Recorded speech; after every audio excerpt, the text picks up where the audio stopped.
साथियों, India voice में आपका स्वागत है।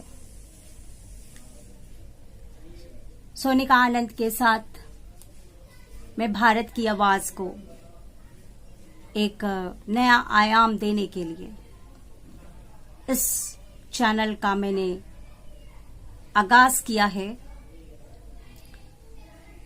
इस चैनल पर भारत विश्व के लिए, भारतीयों के लिए क्या क्या कदम उठा रहा है, इस चैनल के माध्यम से वो आवाज बुलंद करना चाहती हूँ। तो शुरू करती हूँ। आपको मैं हाथ जोड़ के विनम्र निवेदन करूंगी कि इसे अधिक से अधिक शेयर करें और इस चैनल को सब्सक्राइब करें, इसे एक नया आयाम दें। तो मोदी जी ने जब संयुक्त राष्ट्र सभा की 75वीं वर्षगांठ में अपने भाषण को शुभारंभ किया तो उन्होंने कहा कि आज हम संयुक्त राष्ट्र सभा की स्थापना के 75 वर्ष पूरे कर रहे हैं। आज ही वो समय है, आज ही वो ऐतिहासिक क्षण है जब संयुक्त राष्ट्र संघ ने विश्व जगत के लिए, मानव जगत के लिए जितने अनेकों प्रयास किए, उनको फिर से उनका पुनरावलोकन करने की जरूरत है, उनको मान्यता प्रदान करने की जरूरत है और साथ ही साथ बेहतर भविष्य के लिए आज ये मौका भी है कि इस संगठन को वर्तमान परिदृश्य में और प्रासंगिक बनाया जाए। मोदी जी ने आगे ये भी कहा कि जब संयुक्त राष्ट्र संघ की स्थापना की गई थी तब मात्र 50 देश ही संयुक्त राष्ट्र संघ के सदस्य थे, परंतु आज समय और काल के साथ संयुक्त राष्ट्र संघ के अंदर 193 देशों की सदस्यता हो गई है। इस संगठन में सदस्य देश बढ़े हैं तो आज इस संगठन से सभी की उम्मीदें भी बढ़ गई हैं। उन्होंने आगे ये भी बताया कि भारत ने इसकी स्थापना से लेकर आज तक संयुक्त राष्ट्र के हर एजेंडे के साथ निरंतर काम किया है। संयुक्त राष्ट्र की हर कल्याणकारी योजना के साथ निरंतर और सतत मानव जाति के कल्याणों के लिए कार्य किया हो, चाहे वो कोई भी क्षेत्र हो, शिक्षा का क्षेत्र हो या चिकित्सा का क्षेत्र हो, स्वच्छता का क्षेत्र हो या पर्यावरण का क्षेत्र हो। भारत विश्व के कंधे से कंधा मिलाकर निरंतर प्रयास कर रहा है। इसी कड़ी में हमारे भारत के प्रधानमंत्री श्री नरेंद्र मोदी जी ने भारत की उपलब्धियों को, भारत के प्रयासों को भी विश्व पटल पर रखा। सबसे पहले उन्होंने बताया कि आज भारत अपने राष्ट्रपिता महात्मा गांधी की 150वीं जयंती मना रहा है और विगत 5 वर्षों में भारत ने 110 मिलियन से ज्यादा घरेलू शौचालयों का निर्माण किया है और इस प्रकार भारत ने 600,000 गांवों में पूर्ण स्वच्छता का लक्ष्य हासिल किया और महात्मा गांधी के स्वच्छता के सपनों को साकार किया और इस प्रकार उनकी 150वीं जयंती पर उन्हें श्रद्धांजलि भी अर्पित की। मोदी जी भारत के द्वारा किए गए प्रयासों से विश्व को संदेश लेने की प्रेरणा को बताते हुए आगे ये भी कह रहे हैं कि भारत एक स्वतंत्र राष्ट्र के रूप में सन 2022 में अपने 75 साल पूरे करने जा रहा है।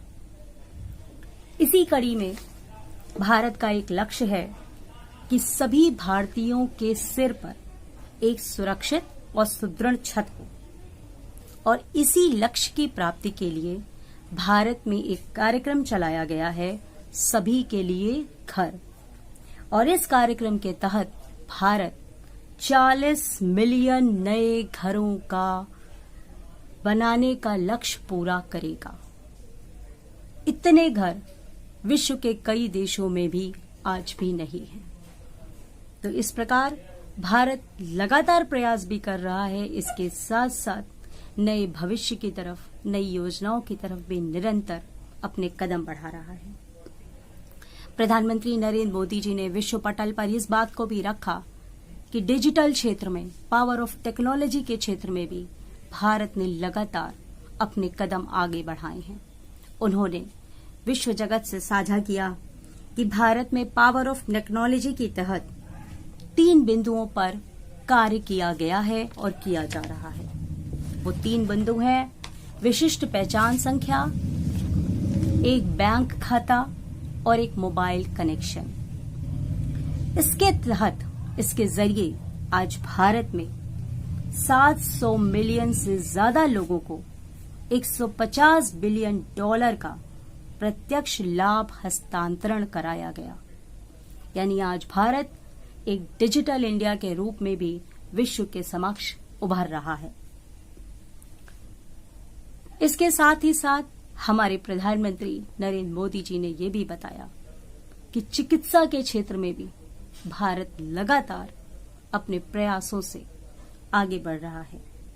उन्होंने बताया, भारत की आयुष्मान भारत योजना दुनिया की सबसे बड़ी स्वास्थ्य सुरक्षा योजना है, जिसमें इस समय 500 मिलियन से ज्यादा लोग शामिल हैं और वो इस योजना के तहत लाभ ले रहे हैं। कोरोना के खिलाफ भी भारत का रिकवरी रेट दुनिया में बहुत अधिक बेहतर है। इसके साथ ही साथ उन्होंने कहा, सन 2025 तक भारत का एक लक्ष्य है कि भारत से टीबी को समाप्त किया जाएगा। इसके साथ ही साथ भारत ने एक अहम हिस्से, भारत की नारी शक्ति, उसकी प्रशंसा और चर्चा करते हुए नरेंद्र मोदी जी ने विश्व पटल के सामने अपनी बात रखते हुए कहा कि आज भारत की महिलाएं जीवन और आजीविका में बड़े पैमाने पर बदलाव ला रही हैं, समाज में सक्रिय योगदान दे रही हैं। 1 मिलियन से ज्यादा स्थानीय सरकारों में आज प्रतिनिधित्व कर रही हैं, चुनी जा रही हैं। 70 मिलियन महिलाएं आजीविका मिशन के तहत स्वयं सहायता समूहों का हिस्सा हैं और आजीविका के नए नए आयामों को हासिल कर रही हैं। भारत में एक बहुत ही बड़ी क्रांति हुई। विगत 6 सालों में 400 मिलियन से अधिक नए बैंक खाते खोले गए और उससे भी बड़ी बात यह है कि उसमें से 220 मिलियन बैंक खातों का स्वामित्व भारत की महिलाओं के पास है। तो आज उन्होंने कहा कि भारत की महिलाएं भी समाज में एक सक्रिय योगदान निभा रही हैं। हमारे प्रधानमंत्री श्री मोदी जी ने संयुक्त राष्ट्र संघ की सभा के सामने कहा कि विकास के इस रास्ते पर बढ़ते हुए हम अपनी धरती, अपने ग्रह के प्रति भी अपनी जिम्मेदारियों को नहीं भूले हैं। भारत ने सालाना ग्लोबल वार्मिंग को देखते हुए 38 मिलियन टन कार्बन उत्सर्जन को कम किया है। इसी के तहत स्वच्छ ऊर्जा के उपायों के तहत 80 मिलियन घरों तक स्वच्छ खाना बनाने के ईंधन मुहैया करवाए गए हैं। भारत के गांवों का विद्युतीकरण किया गया है। इसके साथ ही साथ भारत ने सन 2030 तक 450 गीगावाट अक्षय ऊर्जा स्थापित करने का लक्ष्य रखा है। उन्होंने कहा कि अंतर्राष्ट्रीय स्तर पर भी अंतर्राष्ट्रीय सौर गठबंधन की स्थापना करने की भारत की जो पहल है वो क्लाइमेट एक्शन के तहत भारत की एक व्यवहारिक अभिव्यक्ति है। तो इस प्रकार भारत लगातार हर क्षेत्र में आज अपने प्रयासों के साथ प्रगति की तरफ कदम बढ़ा रहा है। अपने भाषण में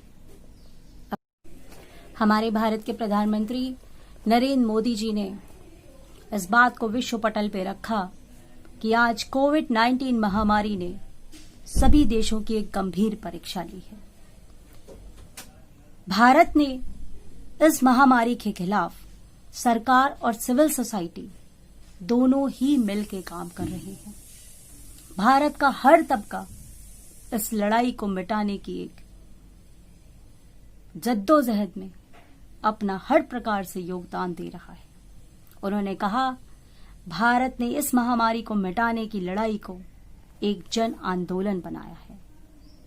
उन्होंने कहा, भारत में गरीबों को राशन और दवाएं घर घर उपलब्ध कराना ही भारत सरकार की प्राथमिकता रही। उन्होंने ये भी बताया, इसके साथ साथ आपदा के इस मौके पर भारत ने गरीब परिवारों तक मदद पहुंचाने के लिए 300 अरब डॉलर के पैकेज की भी घोषणा की है, जो भारत की आर्थिक अर्थव्यवस्था तथा आधुनिक बुनियादी ढांचे को भी आगे मजबूती प्रदान करेगा।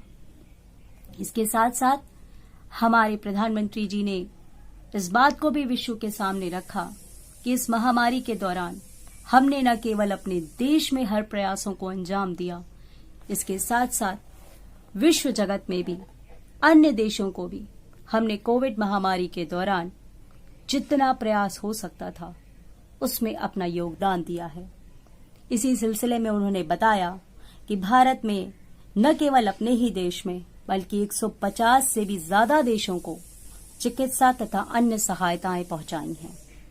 इसके साथ साथ उन्होंने बताया कि भारत ने सार्क कोविड इमरजेंसी फंड बनाने में भी अपना सहयोग प्रदान किया है।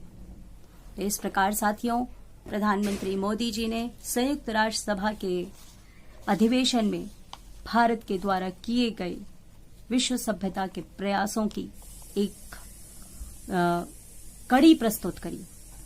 अंत में अपने भाषण में उन्होंने ये भी कहा कि आज भारत को इस महत्वपूर्ण समय में संयुक्त राष्ट्र सुरक्षा परिषद में चुना गया है, इसका मैं धन्यवाद करता हूं। उन्होंने बताया कि भारत ने हमेशा विश्व का साथ दिया है।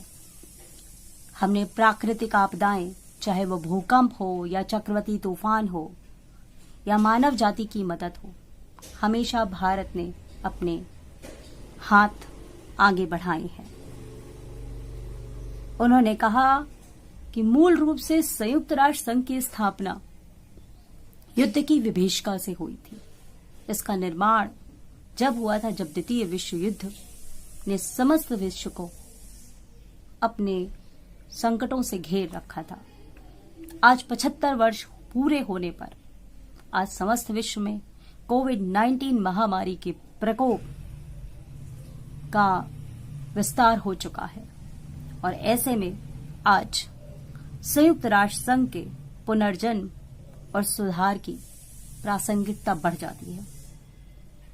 और संयुक्त राष्ट्र संघ में चूंकि आज 193 देश अपनी उम्मीदें लगा के बैठे हैं, इसलिए बहुपक्षीय सुधार ही मानवता की आकांक्षाओं को पूरा कर सकता है। साथियों, हमारे प्रधानमंत्री जी के ये उद्गार न केवल हम भारतीयों को बल्कि सभी विश्व के देशों को प्रेरणा देंगे और हमेशा देते रहेंगे। अंत में साथियों, इस वीडियो के माध्यम से ये कहना चाहूंगी कि भारत के प्रधानमंत्री यशस्वी नरेंद्र मोदी जी ने विश्व पटल पर भारत की अद्भुत छवि स्थापित करी। सिर्फ छवि ही नहीं स्थापित की, उन्होंने भारत की जनता के लिए कोविड-19 महामारी के दौरान भी अथक प्रयास किए। भारत द्वारा किए गए ये सराहनीय कदम भारत की जनता को तो राहत देते ही हैं, इन प्रयासों से विश्व के अनेक देश भी प्रेरणा लेंगे और लेते रहेंगे। मेरा आपसे विनम्र निवेदन है, भारत द्वारा किए गए कोविड-19 महामारी के दौरान इन प्रयासों की जो मैंने आपके साथ चर्चा की, इसे आम जनमानस तक पहुंचाइए।